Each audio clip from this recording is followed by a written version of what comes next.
In the crucible of ultimate fear, how do you find unshakable peace? What if true freedom isn't the absence of chains, but the unyielding spirit within them? Journey with us into an ancient tale of fiery trials and discover the hidden power of conviction that transforms pain into purpose. There is an ancient murmur, a whisper that echoes through the ages, revealing the very essence of human resilience and divine faithfulness. It is a tale etched not merely in scripture, but into the bedrock of the soul.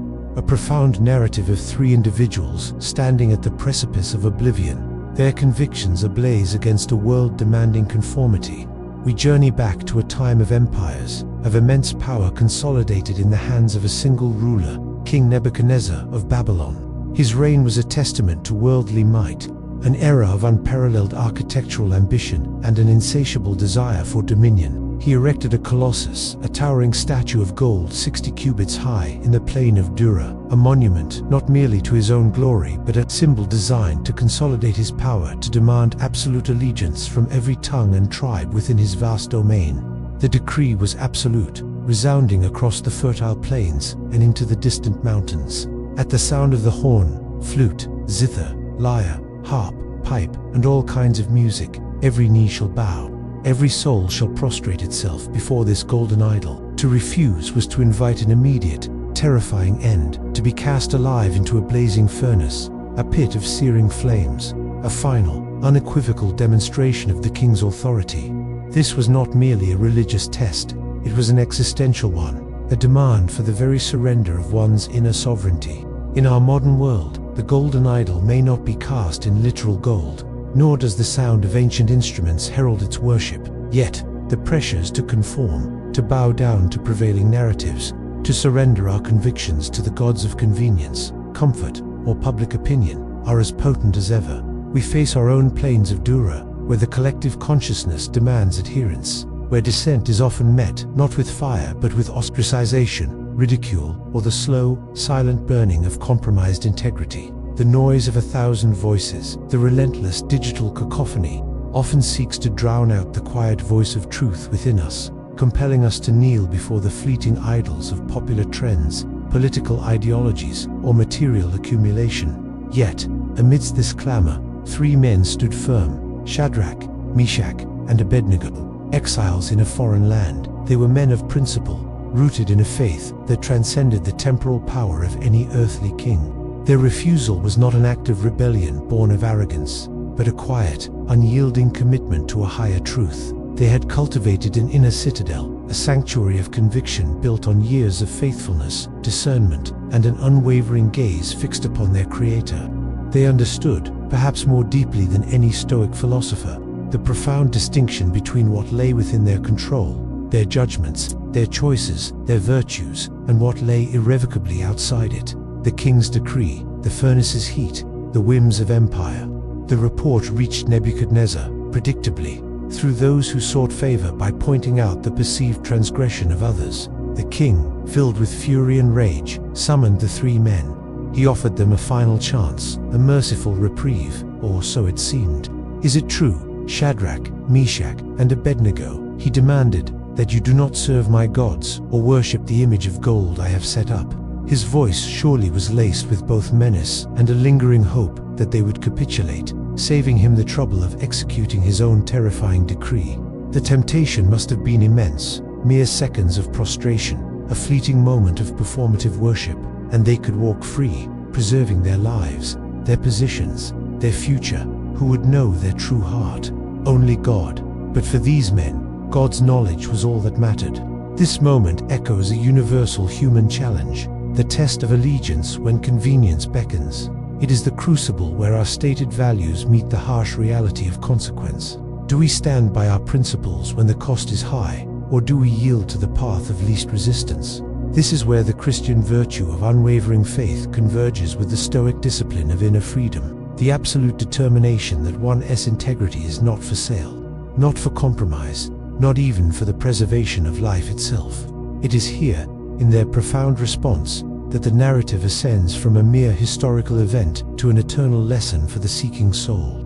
They answered Nebuchadnezzar, "King Nebuchadnezzar, we do not need to defend ourselves before you in this matter. If we are thrown into the blazing furnace, The God we serve is able to save us from it, and he will rescue us from your hand, O King. But even if he does not, we want you to know, O King, that we will not serve your gods or worship the image of gold you have set up. Pause here and let the weight of those words settle upon your spirit. But even if he does not, this is not an act of defiant arrogance, but an expression of radical faith and ultimate inner freedom. It is the Christian confession that God is sovereign, that his ways are higher, and that his will, whatever it may be, is ultimately good. It is also the Stoic acceptance of fate, an understanding that while they could control their choice, they could not control the outcome. Their peace was not contingent on rescue, but on the purity of their intention. Their freedom was not in escaping the fire, but in retaining their moral integrity even within it. They loved their fate, whatever it might be, because their conviction was their treasure, their God, their ultimate refuge. If this reflection on inner fortitude resonates with your own journey, consider sharing this video to extend its light. Your interaction helps illuminate paths for others seeking truth and strength in a world that often tests our deepest convictions. Nebuchadnezzar's response was predictable. His fury, already burning, intensified. The furnace, already a terrifying symbol of ultimate punishment, was commanded to be heated 7 times hotter than usual. The very soldiers who cast the 3 men into the flames were consumed by the intense heat, a stark reminder of the furnace's lethal power. This was no ordinary fire. It was a hellish inferno designed to annihilate, to erase every trace of defiance. And into this abyss, Shadrach, Meshach, and Abednego were thrown, bound and helpless. From the perspective of the world, their story had ended. Their steadfastness, though admirable, had led them to a gruesome demise. Their principles, though noble, had been consumed by the flames. This is often how the world perceives those who stand firm, as foolish, as stubborn, as destined for destruction. When we choose conviction over convenience, there will always be those who mock our naivete, our unrealistic ideals, predicting our downfall. But what unfolded next transcended all human expectation and physical law. Nebuchadnezzar, watching the spectacle, was astonished. He leaped to his feet and asked his advisors, "Wasn't it 3 men we tied up and threw into the fire?" They answered, "Certainly, O king." He said, "Look, I see 4 men walking round in the fire, unbound and unharmed, and the 4th looks like a son of the gods." A 4th figure, in the heart of the inferno, amidst the devouring flames, appeared an unseen presence. For the Christian, this figure is often understood as a pre-incarnate appearance of Christ, the Son of God himself, walking alongside his faithful. For the Stoic, it can symbolize the divine spark within us, the invincible reason, the indomitable spirit that can find serenity even in the most catastrophic circumstances, or the providential order of the cosmos protecting the virtuous. Whether literal divine intervention or the profound strength drawn from an unyielding commitment to virtue and truth, the outcome was the same. They were not alone. Their inner sanctuary, cultivated through their convictions, had become their outer reality. The fire, which devoured their captors, had no power over them. It consumed their bonds, but not their flesh. It became a refiner's fire, burning away only that which was external, superficial, and binding, leaving their true selves, their faith, their character, their spirit, not only intact, but purified. They emerged from the furnace, not even smelling of smoke, untouched by the very force designed to destroy them. The power of their inner freedom had literally materialized as physical freedom from the flames. This astonishing display sent shockwaves through Nebuchadnezzar's court. The king, who had once demanded universal worship, now proclaimed, "Praise be to the God of Shadrach, Meshach, and Abednego, who sent his angel and rescued his servants." They trusted in him and defied the king's command and were willing to give up their lives rather than serve or worship any god except their own God. He then issued a new decree, protecting the God of these 3 men, and promoted them to high office. The story of Shadrach, Meshach, and Abednego is not merely an ancient miracle. It is a profound blueprint for building an unshakable life in our own turbulent times. The fiery furnace is not just a historical event. It is a timeless metaphor for the trials that seek to consume us. Consider your own furnaces, the relentless pressure to compromise your values for career advancement or social acceptance, the overwhelming anxieties of an uncertain future, the economic instability, or the health crises that feel like consuming flames, the internal fires of self-doubt, fear, or resentment that threaten to burn away your peace. the public condemnation or misunderstanding that arises when you choose a path less traveled, a truth less popular. How do we, like these three men, find our cool place within these modern infernos? First, cultivate an unwavering conviction. Just as their faith in God was their bedrock, we must identify and root ourselves in principles that transcend fleeting circumstances. For the Christian, this is Christ and his teachings. For the Stoic, it is virtue and reason.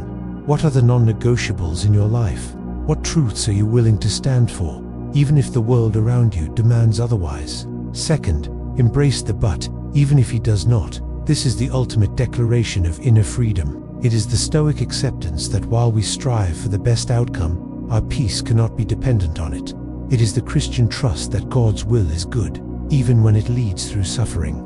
Our resolve must come from within, independent of external results. This profound detachment from outcome liberates us from the tyranny of fear. Third, recognize the presence of the fourth figure. In our deepest trials, we are never truly alone. Whether you perceive it as divine intervention, the guiding hand of providence, the strength of your own cultivated virtues, or the inner wisdom bestowed by the Logos, there is a source of strength that walks with you through the flames. To recognize this presence is to transform solitude into sacred communion, fear into fortitude. As we delve deeper into this profound narrative, I invite you to pause and reflect. Where in your life are you called to stand firm? Share your thoughts in the comments below, and let us build this community of resilience together, drawing strength from shared wisdom. This ancient narrative reminds us that true freedom is not the absence of external constraints, but the unyielding integrity of the soul.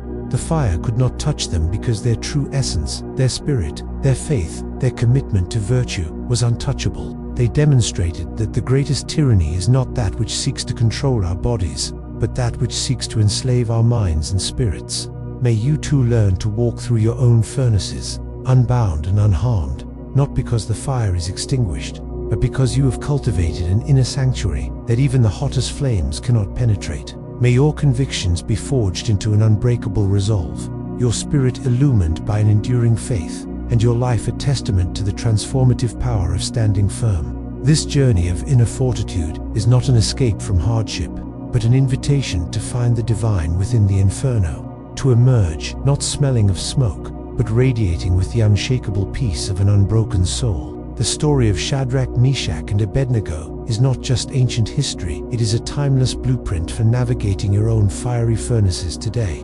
The relentless pressures to conform, the anxieties of an uncertain future, the internal fires of self-doubt and fear, these are your modern infernos. How do you find your cool place within them, cultivating that unshakable conviction and embracing the but, even if he does not spirit for those seeking the disciplined path of inner fortitude? The Daily Stoic provides daily wisdom for resilience and self-mastery, while Marcus Aurelius' Meditations offers profound insights into enduring peace and purposeful existence. And if your intellect seeks to deepen its understanding of the moral framework and rational foundation of faith, C.S. Lewis' Mere Christianity offers an unequaled opportunity to explore the core beliefs that build unwavering conviction. These are not just books, they are maps for cultivating an inner sanctuary that no external fire can touch, allowing you to emerge not smelling of smoke but radiating with an unshakable peace. Unlock this ancient wisdom for your modern journey. Click the links below in the description to secure your transformative guides today.